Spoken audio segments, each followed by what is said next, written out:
And now, it's time for another Dice Tower review with the Game Boy Geek. Hello my friends, the Game Boy Geek here. Today we're going to be taking a look at Mille. When I was a kid I used to call this Mille. It's a card game, it's a racing game through the country of France.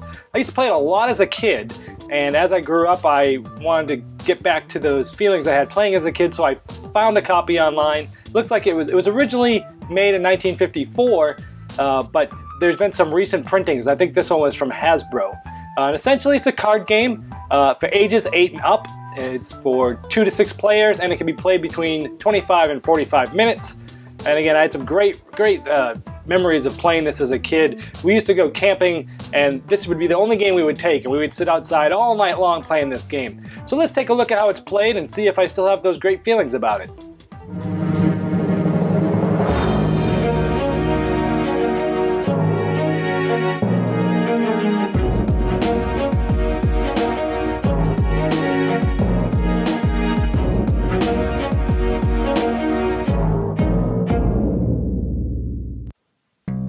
All right, Mille, you've got 2 to 6 players. In this case, we have a 2-player game. Right in front of us are my cards. Now, these would normally be dealt to you, and you would be holding these in your hand secretly. Kind of like the guy on the other side of the table. Those are up in his hand, and they're secret. So let's say the other person dealt the cards, and it's my turn. I have 6 cards, and what you do on your turn is you always pick up a card. So I'm going to pick up a card, and then you must discard a card or play a card. Now, before you do anything in the game, again, the object is the first one to 1,000 miles wins. And how do you get miles? As you can see that in my hand I have some miles cards, but there's certain things that can stop me from playing those. For example, right here's a green card, a green light card. I need that card in order to be able to even go. So if you don't have a green light card, you're kind of stuck until you get one. But in this case, I've got one, so I'm going to go ahead and play it down. This would be in front of me, and now I'm back down to 6 cards. You always have 6. You're always picking up one and throwing down another. Well, let's say the other person picks up a card, and he can't go yet because he doesn't yet have a green light. Well, now it's my turn again. I'm going to pick up a 7th card, and then I'm going to discard down to 6. Well, I have a green light. I'm going to go ahead and put 200 miles down. So wow, I'm already 20% of the way there. Now let's say the next guy goes, and he still can't go. Well, now it's my turn again, and let's see what happens. We're going to pick up a card, and we got another 25 here, and then we're going to throw a 50 down here. So I've got 250 miles already. Now let's say somebody else gets a car up, and he plays a bad card on me. He plays a out of gas card. And so I can't go anywhere because he's giving me an out of gas card. So I essentially then have to get a remedy card. And so for the out of gas card, I essentially need a card that has gasoline. And then I would need to get a green light on my next turn. So you always have to have green light, and anytime any problem gets put on you, you always have to fix the problem first, and then you have to get the green light to start up again. So during the whole game, you're trying to keep a green light, and you're trying to throw down miles. At the same time, your opponent's trying to do the same thing, but both of you are probably also trying to mess with each other, meaning throwing down out-of-gas cards and different types of things. So let's take a look at some of what these special cards are, what they look like, and how they affect you. Okay, here you see the hazard cards. On the top right, you have a flat tire. Notice it's red because it's a hazard. And as we go down, you see the remedy for that is a spare tire. That's the card that someone would need to play in order to be able to get on the road again. They still need to get the green light, though. Now, there's a special card called Puncture Proof. Now, if you have this card, you have this thrown down on your side, nobody can play a flat tire on you. You are essentially puncture proof for the whole game. So these special cards are actually really cool. Now, there's another one called Out of Gas. Notice, again, it's a hazard card, so it's red. And then there's a gasoline card, a green card that remedies being out of gas. And then the extra special card for that is called the Extra Tank. Of course, you can never run out of gas with the Extra Tank, so nobody could play an out of gas card on you anymore.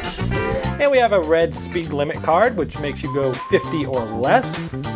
And the remedy to that is a green card called 200, End of Limit.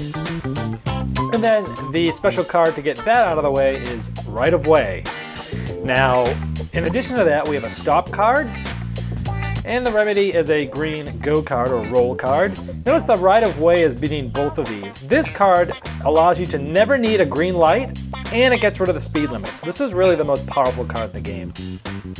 Okay, another accident card. That's a hazard card, and it's remedied by the repairs. And the special card that can take care of that for the whole game is called Driving Ace, which is kind of cool. And over here you see the mileage cards. There's 25, 50, 75, 100, and 200. Now those are sort of all the special cards pretty much that are in the game.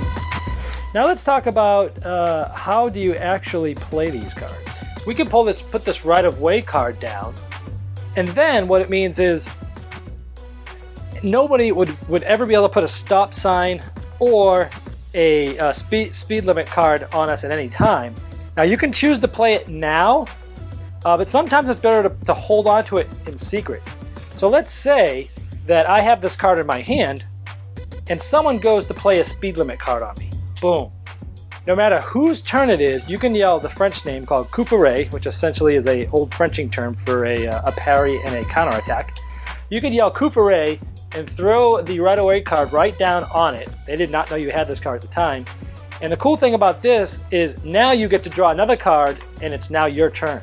So you kind of get to steal somebody else's turn away from them when you hold that close to you and play it only right when someone's trying to play that damage card, hazard card on you.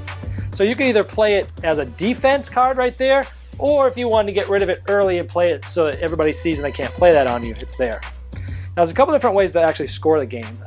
When this deck runs out, it's the end of a hand, and whoever has the highest points at the end of the hand wins, and then whoever gets to 5,000 first is the winner of the game.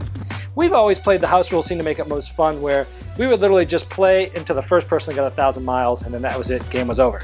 But in the rules, actually, you play a couple of hands. The hand ends when this total deck is gone, and then you tally up your score. You're trying to get exactly 1,000 miles during that deck. You get some bonus points if you do so. So there's a couple different variants of scoring, both in the rules and some popular house rules. And that's pretty much how you play Millborns. And there you have Millborn. So, do I still have the same enthusiasm as I did as a kid? Well, let's talk about what I liked about the game. When playing this game, by the time you're done and you look at all the miles that you have down laid out, even if you didn't win, a lot of times you just feel like you did accomplish something. Whoa, I went so many 350 miles in France, I fixed a flat tire, I fixed my out of gas, and you really feel like you've done something, and it is sort of like a racing type of game. But it's really where the positives stop for me for this game. There's just too many bad things for this game for me as an adult to say that, yeah, I'd play this game. So a couple of problems I had with the game was, one is these darn roll cards, these green light cards. You can't do anything until you have those roll cards. And there's like 104 cards in the deck, 12.5% of them are roll cards. So it seems like most of the game what you end up doing is waiting for this green card to come up. Oh, and then you finally get one, and guess what? Next turn someone throws a hazard at you, a flat tire or whatever. Then you've got to get a remedy for the flat tire, and then you've got to get another green roll card. And it just feels like this game shouldn't be called Millborn, it should be called Roll. Because the whole time you're just waiting for these green cards to come up.